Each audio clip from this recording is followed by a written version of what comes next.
My daughter was rushed to the emergency room after a car accident. They say she ran out onto the road unexpectedly, but for one, I can't believe it. She's a very cautious girl. She was in a comatose state, and it was doubtful she would survive. I was praying to God for her safety. But my husband seems unconcerned that our daughter was in danger.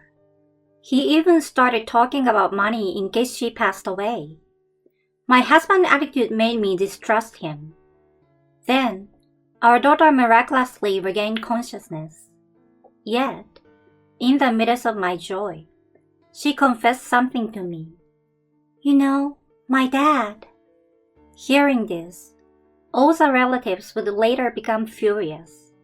My name is Francis. I'm 35 years old. I work hard every day as a company employee. My family consists of my husband Tony and my 80-year-old daughter Eva. We lived in a house together. I met Tony at a drinking party in a club I joined in college. We happened to be sitting next to each other and had a chance to talk. He was a bit of a goofball, but had a cheerful sense of humor, and he had many friends, both male and female. I really enjoyed talking with him too. We hit it off right away and started dating. We continued our relationship after college and got married 9 years ago and had a beautiful daughter. Tony and I are happily married. I have never had a fight with him. We lived happily ever after, or at least I thought so. My daughter Eva looks and acts exactly like me. Even when she was a baby, my relatives used to say she looked like me. As she grew older, she became more and more like me. My parents would say things like, "It's like Frances is back from when she was a little girl." At first, I thought it was just their patronizing comment. But then, I checked my parents' photo album. I found that Eva looked exactly the same as I did when I was a kid. Even my mother's friends joked that we looked like identical twins. But while Eva certainly looked like me, she was smarter than I was. She was speaking quite well at the age of 2, and she could read and write at an early age than the other children. Eva had many friends at school because of her kindness and leadership qualities. I may be a foolish parent, but Eva was smart and bright, and I loved her very much. Tony, on the other hand, seems to be unhappy about something with such a daughter, because one day, he jokingly said to me, "It's kind of like having two Frances. She doesn't look anything like me. I wonder if she's really mine. I don't think she's that cute." His words offended me. I mean, if you're proud of your children's excellence, but to say she's not cute, what the hell kind of an idea is that? I was glad Eva was asleep when he said that, but she would have been absolutely heartbroken to find out that her father thought of her that way. And I didn't like the way he made it sound like I was cheating on him. So I argued with him.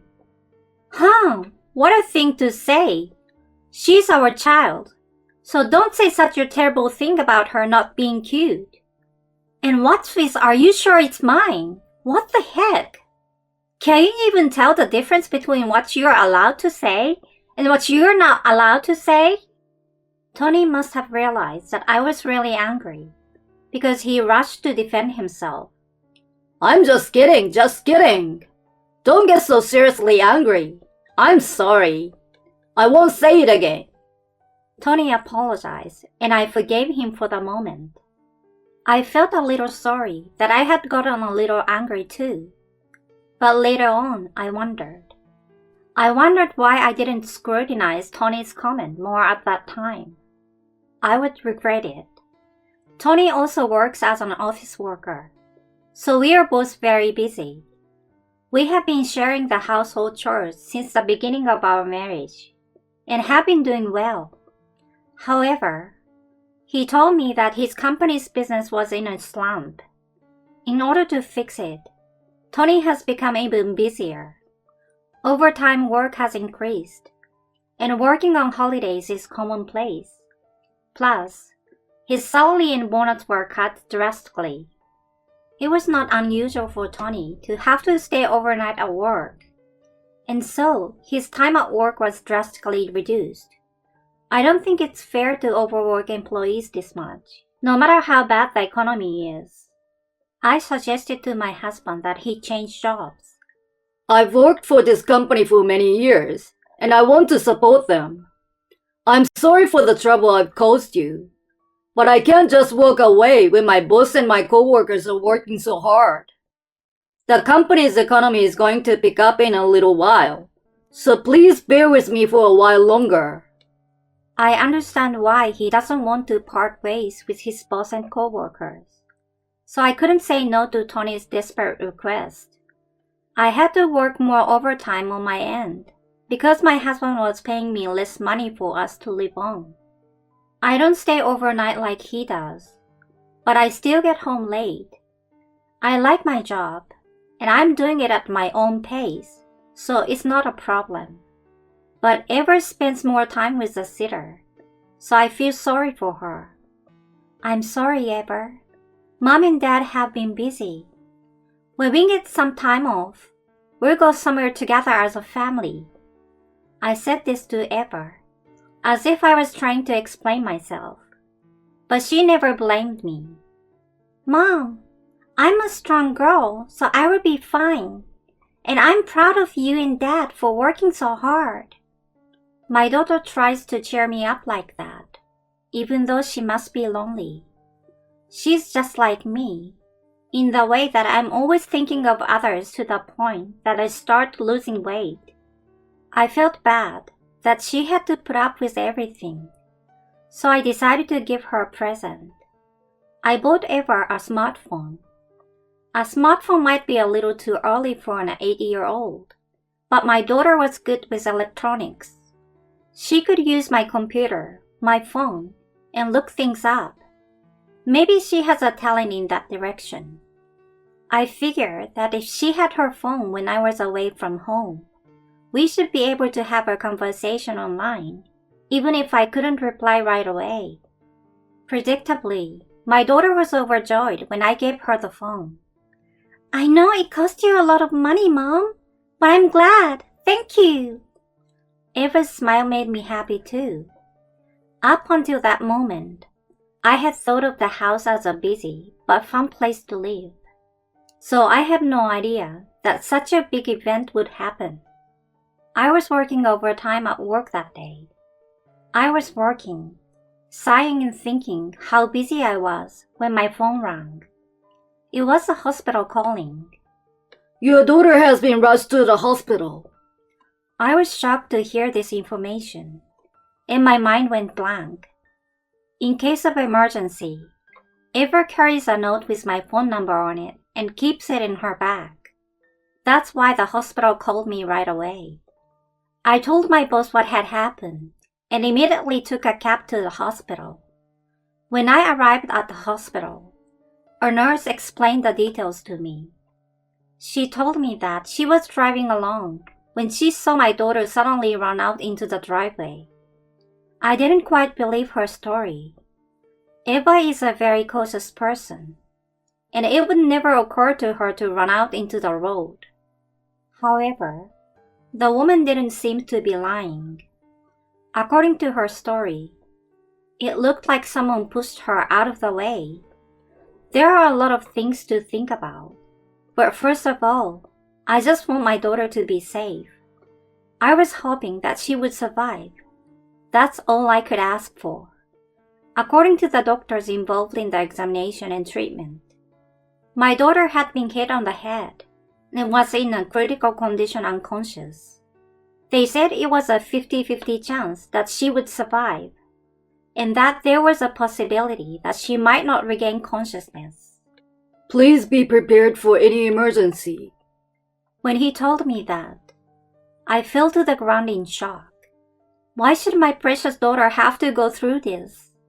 A little later, Tony arrived at the hospital. When I explained to him about my daughter's situation, he looked down with a despairing expression on his face. Oh no, maybe something was troubling her, because why would she run out into the road on her own? I don't know what to do, Tony. If she doesn't wake up, I will. Don't lose heart. I hope Eva survives, but if she's unconscious, you might want to prepare yourself.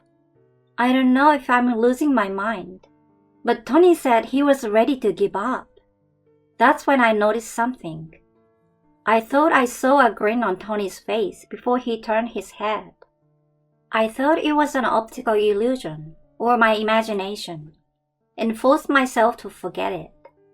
Later, my parents-in-law, my brother and sisters-in-law came to the hospital to pray for my daughter's safety. We all waited in the waiting room and in the hallway, hoping that she would regain consciousness. But the next day, Eva did not regain consciousness. I was depressed, but my relatives encouraged me, saying, "It's going to be okay, and you have to stay strong." I somehow managed to pull myself together. Eva was on the brink of death, and there was no way I was going to give up now. Eventually, it was decided that it was going to be a long day, so I decided to get our bags ready. The relatives disbanded for the time being, and I was left alone with Tony at the hospital. Then, he said something I couldn't believe. Eva is not going to make it, and now I don't have to pay child support. I'm going to take this opportunity to make this very clear, Francis. I want a divorce. With that, he offered me divorce papers with his signature on it. I was aghast at the offer, which was so sudden. Huh? What are you talking about all of a sudden? Eva might still be alive. And what the hell is this divorce thing all of a sudden? You've never acted like that before. In response to my question, Tony said, I've been thinking about it for a while. Does he have any idea how insane he sounds under the circumstances? I can't see you as a lady anymore. You are too serious for my taste. I'm not sure we can make it as a couple anymore.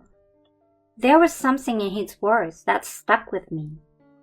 Is it possible that you love someone else? I want to marry her, but I don't want to pay alimony and child support. Is that why you're asking for a divorce at this point? Well, that's not it. I just simply felt I couldn't go on living with you. Tony denies it, but his eyes are looking from side to side, and it's obvious he's lying. I was tempted to pursue this or that, but now was not the time. Right now, we need to pray for Eva's safety first and foremost. Let's talk about the divorce later, because right now, all I want to think about is Eva. That's what you're trying to get away with, isn't it? I won't be fooled. Now sign these papers. The relatives returned just as Tony was pressing me to do so. Tony rushed to put the divorce papers back in his bag. Apparently, he didn't want his relatives to hear about the divorce. I decided to go through with it because it was convenient for me. All that mattered now was Eva's safety. Please, God, please save Eva. Perhaps my prayers were answered, because on the third day, she miraculously regained consciousness. My family and I wept and rejoiced, but Tony was pale and trembling. At that moment, he muttered to himself, Oh no, I didn't think. My husband's mumblings were so small that only I, standing nearby, could hear them. Why was he so upset? I would later discover the reason in my daughter's words. Eva's eyes were vacant, so I desperately asked her, Are you all right? She stared at me for a moment, and then told me something. Mom, Dad pushed me into the road. Everyone in the hospital room froze at Eva's sudden revelation. and we all looked at Tony. He could not say anything. He was only shaking. From the way he looked, he knew his daughter was telling the truth. Furthermore, Eva wanted me to take the phone in her bag, so I took it out. She instructed me to check the audio with the recording function, and I did as she instructed. Then, suddenly I heard Tony's excited voice. I enjoyed our last date, Michelle. You're such a cutie. I'd stay with you forever if I didn't have a wife and daughter in the way. It was a voice that clearly indicated Tony was cheating on me. According to my daughter, she heard her dad talking to the woman he was cheating on me with at home and immediately recorded it.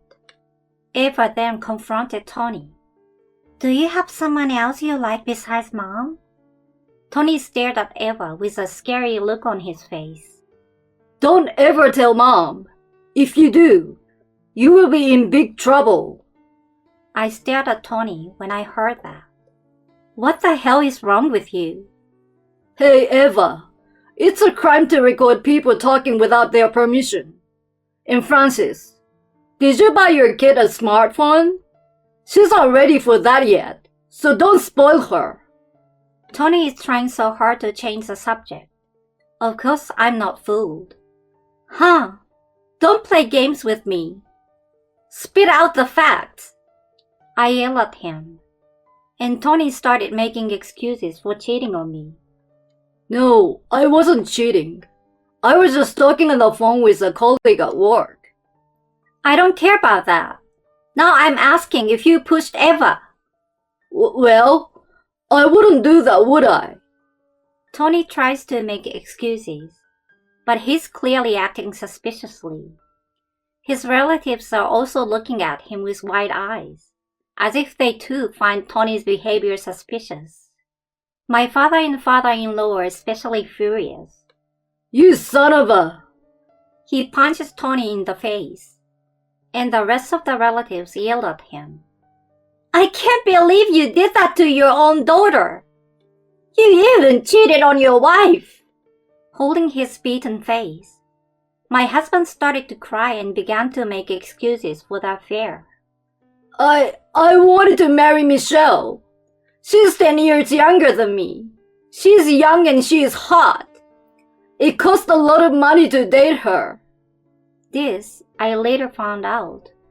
Michelle is indeed young and pretty, but she's quite a scatterbrain.